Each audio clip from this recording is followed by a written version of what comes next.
Brother inakuaje? Safi kwema? Kwema kabisa. Shwari kabisa. Tukianza na majina yako kwa ambao kufahamu. Majina naitwa Fredrick Michael, ni mkurugenzi wa kampuni ya Taufred Machine. Najishughulisha na utengenezaji wa mitambo na mashine mbalimbali. Okay. Bwana Taufred, wewe ni mmoja wa watu ambao umesapoti jambo hili la Aid Charity. Kwa nafasi yako mapokeo yapo vipi mpaka hili jambo limeweza kukamilika kwa 100% kabisa? Mapokeo ni makubwa kwa sababu hatukutegemea kuona umati wa watu mkubwa namna hii. Tulijaribu kulianzisha wachache kama watu 4, lakini watu wamependezwa nalo, watu wameiwa kuchangia na watu wana moyo wa kutoa. Kwa hiyo tunashukuru kuona watu wengi wameweza kufika na kutusapoti pia kwa hili tukio tulilolianzisha, na tunatarajia watu wengi watakuja wengi zaidi baada ya matukio mengi zaidi, kwa sababu mtu anapoona ndo anapochukua hatua. Okay, tukizungumzia neno kwa encourage jamii sasa, kwa sababu leo tumefika tumeona kwamba kuna mahitaji ambayo yanahitajika, bado yanahitajika kwa wingi, watu waweze kujitoa. Kwa nafasi yako unaiasa vipi jamii kuweza kusupport watoto hao ambao misaada yao nategemea kwa watu ambao wanawasimamia?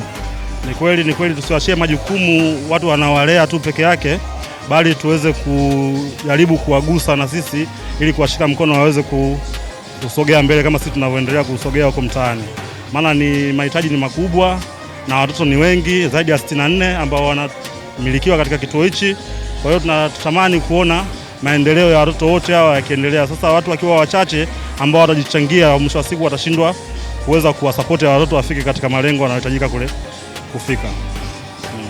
Okay, leo ni tarehe 14 tukizungumzia siku ya Valentine ambao tukaidedicate kuwa siku ya kwenda kupeleka misaada kwa watu ambao wana uhitaji. Mbali na watu ambao wana uhitaji, salamu zako za Valentine tunazituma wapi? Salamu zangu za Valentine nazituma kwa vituo vyote ambavyo vinahusika na malezi ya watoto waliokuwa wana uhitaji na watoto waliozaliwa katika mazingira magumu. Tunatamani kuona hivi vitu vinafanyika kwa wingi katika kila sekta, na pia viongozi wetu wa serikali, viongozi wa dini wajaribu kujitoa katika hili, kwa sababu kule ndio sehemu ambapo tunakutana na kuhamasishana jambo kama hili liweze kufanyika. Kwa hiyo sivisahau hivi vituo.